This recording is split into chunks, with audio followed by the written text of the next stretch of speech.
करने के लिए जुड़ गए हैं पाइपर सरिता के फाउंडर और फंड मैनेजर अभय अग्रवाल। अभय सर, बहुत शुक्रिया आपका समय देने के लिए। स्वागत है आपका 18 हाउस स्वदेश पर। सर, एक फ्रंट पर कई सारे चैलेंजेस हैं। रुपये ऑल टाइम लो, क्रूड में हम उबाल देख रहे हैं, $105 के भाव हैं। अगर हम बाजार की बात करें तो निफ्टी 25,178 से गिरते गिरते 22,182 तक गया। वहां से फिर रिकवरी 24,600 के भी लेवल हमने देखे और फिर से प्रेशर 23,600 के आसपास के लेवल हम निफ्टी में देख रहे हैं।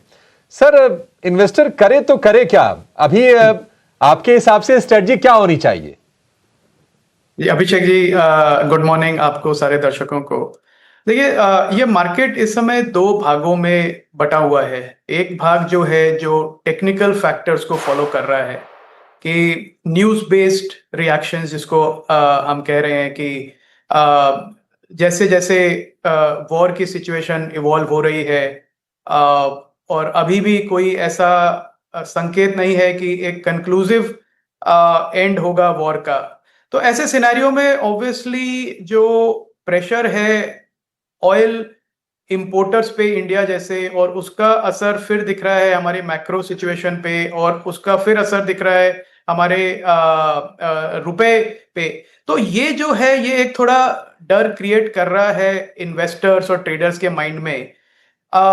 दूसरा जो भाग है वो है फंडामेंटल ड्रिवन। तो अभिषेक, जो मैंने रिजल्ट्स देखे हैं, एनालाइज किया है, वो क्लियरली एक डायरेक्शन है कि जो लार्ज कैप्स है हमारे, उन्होंने डिसअपॉइंट किया है। आप large banks, large IT services में देख लें लार्जली, तो ऑटोज में भी मैं कहूंगा एक ओवरऑल डिसअपॉइंटमेंट है। Infrastructure, power, large power sector companies. But जो मिड कैप स्मॉल कैप्स हैं उनके नतीजे उम्मीद से बेहतर हैं। तो मुझे लगता है कि ये जो मार्केट टेक्निकल फैक्टर्स हैं कहीं ना कहीं जाके रिवर्स होंगे, कहीं ना कहीं जाके ये जो वॉर की सिचुएशन खत्म होगी तो ये मार्केट बहुत जोर से रिवर्स करेगा, क्योंकि जो फंडामेंटल फैक्टर्स हैं हमारे देश के अर्निंग्स के, कॉर्पोरेट अर्निंग्स के, स्पेशली मिड और स्मॉल कैप के, अभिषेक, मुझे लगता है वो बहुत स्ट्रांग है। तो मेरी सलाह यही होगी इन्वेस्टर्स को कि technical factors, news based correction को देख के घबराएं नहीं। मैं ये भी नहीं कहूंगा कि आप बड़े बहादुरी के साथ एकदम सब कुछ जो भी है सब इन्वेस्ट कर दे, पर जो वीकनेस है मार्केट में उसका फायदा उठाएं एलोकेट करने का, बट घबरा के बेचे नहीं। ये मेरी सलाह रहेगी इन्वेस्टर्स को। मार्केट टेस्ट करते हैं लॉन्ग टर्म इन्वेस्टर्स को भी पीरियोडिकली, तो यही वो एक टेस्टिंग फेज है, पर अपॉर्चुनिटी भी यही है अभिषेक। हाँ, नहीं, टेस्टिंग फेज में थोड़ा सा लंबा खींच रहा है सर में, और रह रहे कि ऐसा लग रहा है कि अच्छा चीजें अब खत्म हो गई हैं, अब बेहतर दिन आएंगे।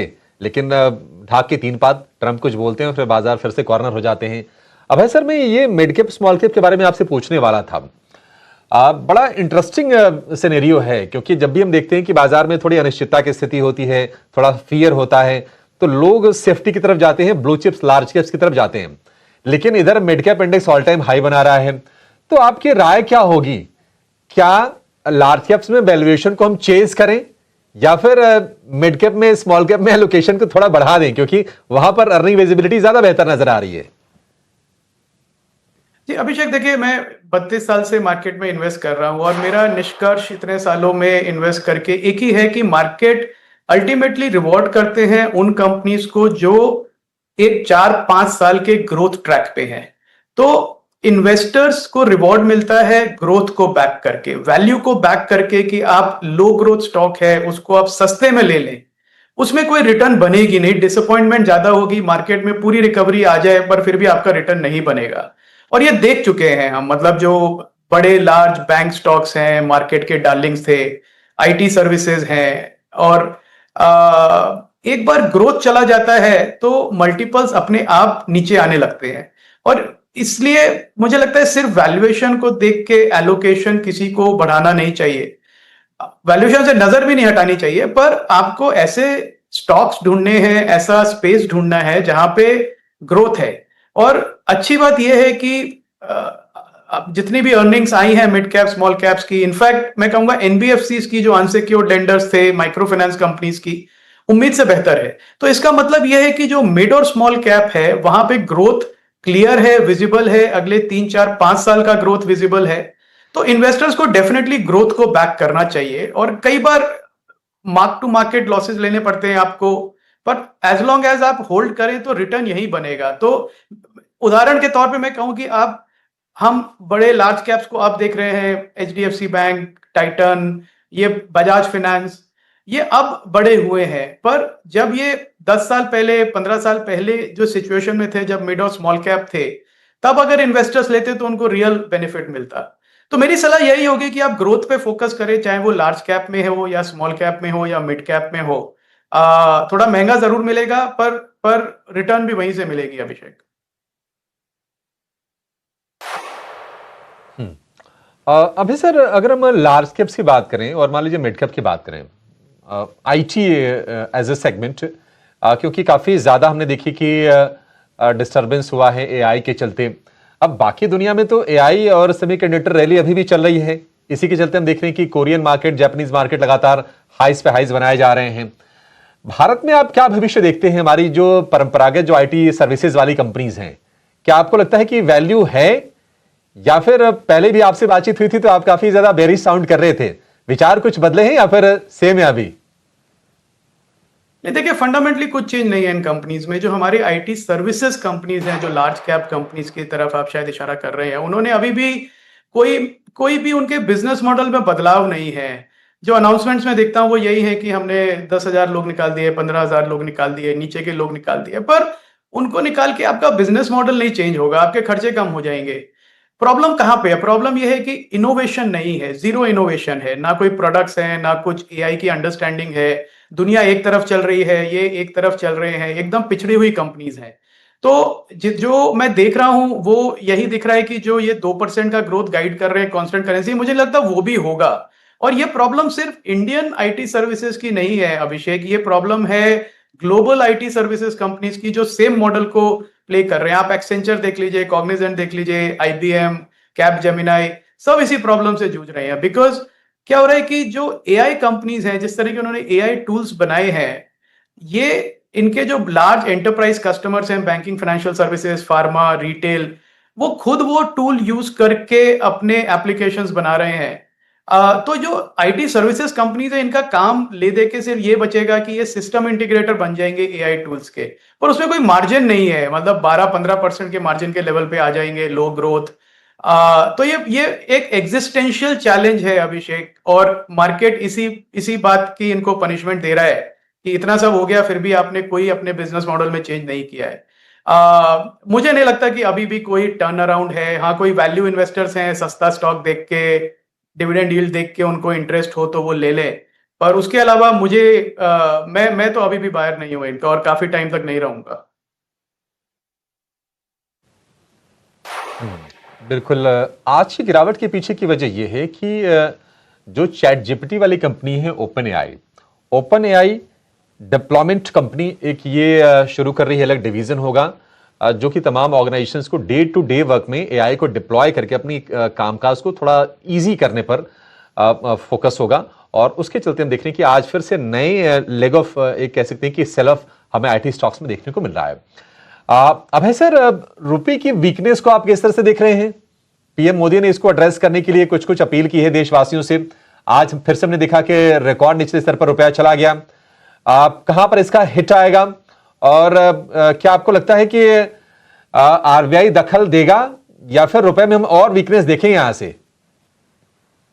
जी, देखिए, आरबीआई दखल नहीं देगा, क्योंकि जो रुपए का लेवल है वो एक मैथमेटिकली डिराइव्ड फॉर्मूला की तरह है ऑलमोस्ट। और वो डिपेंड करता है कि हमारा करंट अकाउंट डेफिसिट हम कितना रन कर रहे हैं। और जो मोदी जी ने बहुत एक संतुलित मैसेज दिया पब्लिक को कि देखिए, आप ऐसा कोशिश करिए कि जो हमारी फॉरेन एक्सचेंज है उसको हमको ज्यादा यूज ना करना पड़े, जो आरबीआई के पास रिजर्व्स हैं। क्योंकि अगर हम फॉरेन एक्सचेंज, यूएस डॉलर या जो भी करेंसी ज्यादा कंज्यूम कर रहे हैं और रुपए की अर्निंग उतनी है नहीं, तो उसका नतीजा यही निकलेगा कि रुपी 95, 96, 99 इसी लेवल पे गिरता ही रहेगा, और आरबीआई उसमें इंटरवीन नहीं करेगा, क्योंकि उसका इंटरवेंशन का कोई फायदा नहीं है। तो जो अपील की है मोदी जी ने, वो बहुत एक सेंसिबल अपील है। लोगों को समझना चाहिए कि अगर आप गोल्ड में इन्वेस्ट कर रहे हैं, वो एक डेड एसेट है, उसका कोई प्रोडक्टिव यूज नहीं है। As a growing economy, vibrant economy, हमें चाहिए कि हमारा पैसा जाए कैपेक्स में, प्रोडक्टिव एसेट्स क्रिएट करने में, ना कि दुनिया भर से गोल्ड लेके यहाँ भर लेने में। तो पर लोगों की आदतें भी चेंज इतनी जल्दी होती नहीं है। पर मैसेज बड़ा क्लियर है कि देखिए, अगर रुपए को प्रोटेक्ट करना है तो हमें यूएस डॉलर की कंजम्पशन कम करनी पड़ेगी। और उसमें लोगों को ही नहीं, सरकार को भी कदम उठाने पड़ेंगे। सरकार के कदम मुझे लगता है बहुत वीक हैं, बहुत पीछे हैं। बहुत कुछ कर सकते हैं, रिन्यूएबल एनर्जी, ईवी स्पेस में इंसेंटिव दें, सब्सिडीज दें, नहीं कर रहे हैं वो भी। तो एक बड़ा एक आई थिंक रुपया एक फंसा हुआ है, और मुझे लगता है कि ये स्लाइड करते करते 100 रुपए तक अगर यही सिचुएशन रही तो अगले 3 महीने में हम 100 रुपए का भी लेवल देख लेंगे, ऐसा मेरा मानना है।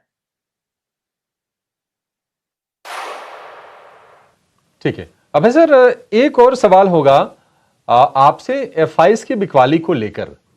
अब देखा जाए तो हमारे वैल्यूएशंस थोड़े अट्रैक्टिव तो हो गए हैं, लेकिन जो सिरदर्द है वो जस का तस है कि बाकी बाजारों में कोरिया हो गया, जापान हो गया, हांगकांग हो गया, वहां पर बेहतर रिटर्न मिल रहे हैं और यहां पर भी वैल्यूएशन देके कोई ल्योर नहीं हो रहे हैं एफआईज।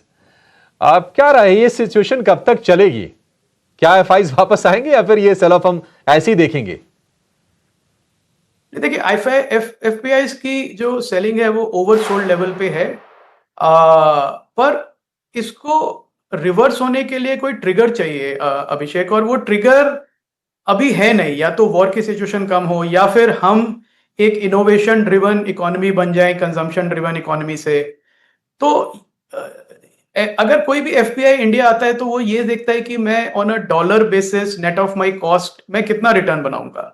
और मुझे लगता है कि डिस्पाइट वैल्यूएशन करेक्शन अभी भी इंडिया एक उनको अट्रैक्टिव मार्केट नहीं दिख रहा है, और सबसे बड़ा कारण उसका ये है जो रुपए का कांस्टेंट प्रेशर। बिकॉज अगर एफपीआई डॉलर में इन्वेस्ट कर रहे हैं, वो 95 पे डॉलर रुपी खरीद रहे हैं, और गिरते गिरते वो 100 हो गया, तो उनका 5-6% तो लॉस उसी डेप्रिसिएशन में हो जाएगा।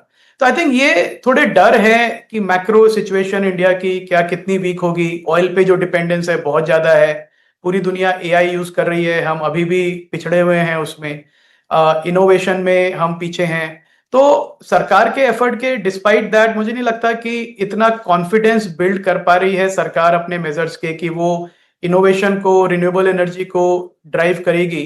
आई थिंक उनको करना पड़ेगा, बस वही एक चारा है। और मुझे लगता है जब वो होगा तभी कुछ हम एफपीआई के फ्लोज में रिवर्सल देखेंगे। जैसा चल रहा है उसी वैसे ही चलता रहा तो मुझे कोई उम्मीद नहीं है कि एफपीआई के फ्लोज वापस आएंगे।